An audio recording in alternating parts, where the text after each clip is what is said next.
Le Consulat général de France a traité 43 000 dossiers en 2022 et 46 000 en 2023. 2 tiers pour des visas de court séjour Schengen, 1 tiers pour des visas de long séjour.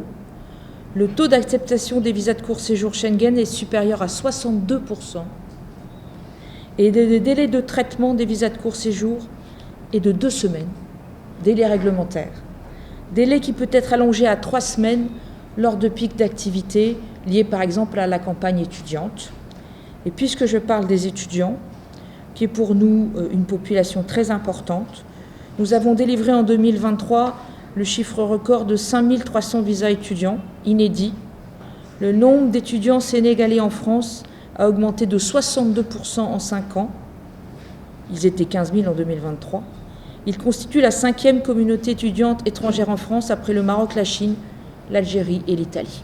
Et je vais peut-être commencer en disant que la question de la migration régulière ou irrégulière sont des questions extrêmement difficiles et sensibles. Elles touchent à des concepts, à la souveraineté territoriale, à la sécurité, aux droits et aux devoirs des États qui accueillent les personnes qui voyagent dans les pays en question, ainsi que ces personnes elles-mêmes. Et je pense que nous sommes pleinement conscients de la sensibilité, et le nombre de questions qui est posé ici le démontre aussi, de cette thématique pour laquelle on n'a pas encore, évidemment, même au niveau mondial, quand on regarde le pacte mondial pour les migrations sûres qui a été négocié il y a presque 10 ans maintenant, au bout de 2 années très très difficiles. Je pense qu'il n'y a pas de solution miracle, mais je pense que ce qui est important à dire ici aujourd'hui, c'est que nous sommes bien conscients que les relations et le partenariat qui nous lient au Sénégal ici en l'occurrence, il est aussi basé évidemment sur des liens interpersonnels et nous sommes tout à fait conscients que cette question de mobilité est très sensible et nous prenons ça très au sérieux et c'est quelque chose qui nous tient particulièrement à cœur. D'ailleurs, l'Europe continue à favoriser la circulation des acteurs de la relation du partenariat entre l'Europe, les États membres de l'Union européenne et le Sénégal dans tous les domaines d'activité qui lient nos pays et nos économies, que ce soit dans l'agriculture, l'élevage, le domaine économique, scientifique, culturel, sportif, universitaire, etc. Nous sommes aussi pleinement conscients et très sensibilisés et attentifs au maintien des liens qui unissent des familles sénégalaises et européennes ici et en Europe. Alors, j'ai bien entendu et j'ai pris note des différentes questions qui existaient là et qui parlent évidemment du cadre qui est très strict. Maintenant, il faut savoir que, comme je disais en début d'intervention, ce sont des questions, c'est un domaine qui est particulièrement sensible. Et quand on parle d'un visa pour l'Europe, on parle en fait d'un visa pour l'espace Schengen, qui est un espace qui recouvre près de 5 millions de kilomètres carrés, 29 pays, dont 25 États membres de l'Union européenne, et qui exige un cadre régulatoire assez clair pour justement éviter tous les abus dont parlait l'ambassadeur Pisani un peu plus tôt. Il ne faut pas oublier qu'en fait, pour nous aussi, une des lignes directrices, c'est justement de lutter contre l'immigration irrégulière, que ce soit vers l'Europe ou ailleurs, qui est une porte d'entrée et qui aboutit malheureusement bien trop souvent à la traite des êtres humains et à des situations qui sont encore plus difficiles. Maintenant, comment est-ce qu'on fait ça ? On travaille justement à la prévention, comme expliquait l'ambassadeur Pisani, mais on offre aussi des canaux d'accès à une mobilité régulière aux personnes qui remplissent les conditions d'obtention d'un visa. On a parlé de la mobilité circulaire, on a toute une série de programmes de bourses, etc., qui sont offerts par toute une série d'États membres. Et puis il y a la question des visas, qui en fait est régulée de manière très très claire.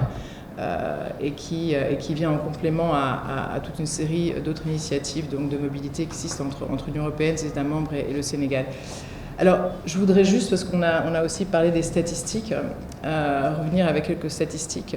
Il faut savoir que, bon, moi malheureusement, j'ai juste les données de 2022, mais il faut savoir qu'en 2023, c'était plus. On a eu près de 30 000 nouveaux titres de séjour accordés délivrés par des États membres de l'Union européenne à des ressortissants sénégalais. C'est plus que les 3 années précédentes, mais c'est moins sans doute qu'en 2023. De même, chaque année, les services consulaires des États membres de l'espace Schengen au Sénégal ont livré, en tout cas, de nouveau on est sur 2022, 30 000 visas de court séjour à des ressortissants sénégalais. Alors moi, je peux juste parler pour mon pays, parce que c'est les statistiques que je connais, mais il faut savoir que ces statistiques, depuis, on va dire, la résorption de la pandémie Covid, elles prennent en moyenne 30% par an. Donc si on est à 30 000 visas en 2022, voilà, en tout cas du côté de la Belgique, notre quote-part augmente en moyenne de 30% chaque année. Évidemment, ce sont des statistiques et des questions qui nous mettent sous une très très grosse pression, en tout cas mettent nos services consulaires sous une très très grosse pression, et nous sommes conscients et nous sommes très sensibilisés aux difficultés qui existent pour obtenir un rendez-vous. Alors je pense qu'il y a deux choses qu'il faut distinguer. Il faut distinguer la question de la prise de rendez-vous qui intervient quand un opérateur externe est mandaté, et la gestion des dossiers. Alors en général, nous avons la gestion des dossiers, donc à partir du moment où le rendez-vous est pris et où le candidat ou la personne qui demande un visa le dossier a été ouvert, elle est relativement rapide. Maintenant, la difficulté, et ça je l'entends bien, elle est dans la prise de rendez-vous, et nous en sommes tout à fait conscients au niveau des ambassades Schengen ici présentes. Et on entreprend toute une série de mesures pour essayer de contrer justement quelque chose dont vous parliez quand on parle de frais liés à la demande d'un visa, l'intervention d'acteurs intermédiaires, des officines, comme on dit. Alors je profite du moment que j'ai ici de ma prise de parole pour vraiment mettre l'accent sur le fait que nous sommes mis en difficulté par justement l'intervention de ce type d'acteurs tiers, parce que ce sont des acteurs avec lesquels nous n'avons absolument aucune relation, mais qui soumettent des dossiers qui accaparent et captent les rendez-vous pour les demandes tout à fait régulières, et donc en fait prennent la place de demandeurs lambda tout à fait justifiés, et qui demandent pour ça c'est un business, quoi, hein. Enfin, je veux dire, je vais être un peu...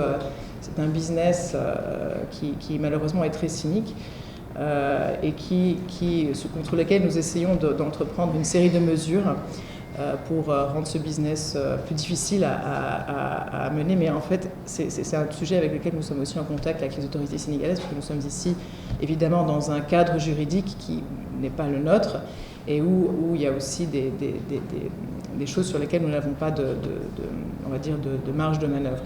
Ceci étant dit, je fais un appel à ceux qui nous écoutent et nous entendent ou nous voient, pour leur dire il est absolument pas indispensable de passer par une officine. Nous déconseillons formellement de passer par des officines et des tiers pour demander des visas. Les informations qui sont requises pour une ouverture d'un dossier visa sont pleinement disponibles. Le passage par une officine n'est absolument aucune garantie, aucune garantie d'acceptation supplémentaire, de garantie supplémentaire d'acceptation du dossier. J'irais même jusqu'à dire que très souvent nous avons des expériences inverses, où en fait les dossiers que nous recevons via les officines sont des dossiers qui sont non seulement incomplets, mais qui comprennent aussi des documents qui sont des faux, et qui du coup nous oblige, enfin nous met dans une situation où on refuse un visa. Et je prends un petit peu de temps pour parler de ça, parce que c'est une injustice énorme que de créer un business sur, on va dire, l'espoir et la volonté de personnes de partir en vacances ou pour d'autres raisons en Europe, et en fait de soumettre un dossier dans lequel il y a des éléments qui, par définition, de soumettre un dossier à prix fort, et soumettre des dossiers souvent avec des éléments qui sont des éléments qui nous obligent donc à faire des refus, et c'est des refus qui sont enregistrés, qui sont actés. Donc ce sont des personnes qui payent pour un service qui n'est pas rendu, et au contraire qui sont souvent pénalisées par la suite dans leur parcours qui suit, parce que ce sont des refus qui sont actés, et les raisons pour ces refus sont actées aussi. Donc c'est vraiment, je voudrais vraiment on essaie de communiquer aussi ouvertement que possible là-dessus, pour encourager les demandeurs de visa de ne pas passer par ce type d'acteurs tiers, parce que c'est vraiment quelque chose qui n'offre aucune garantie. Au contraire, c'est très problématique aussi pour nous. Et donc ce sera justement, c'est un sujet aussi que nous abordons avec nos collègues sénégalais, pour essayer d'aller à l'encontre de de ces pratiques très cyniques en fait. Voilà. Donc ça c'est concernant, je veux dire, le cadre, et c'est en fait l'accaparement des rendez-vous par ce type d'officine qui fait qu'il y a des délais qui durent 1 mois, 2 mois, 3 mois avant qu'on puisse obtenir un premier rendez-vous. Donc on est un petit peu voilà, c'est quelque chose qui nous met aussi en difficulté à ce niveau-là.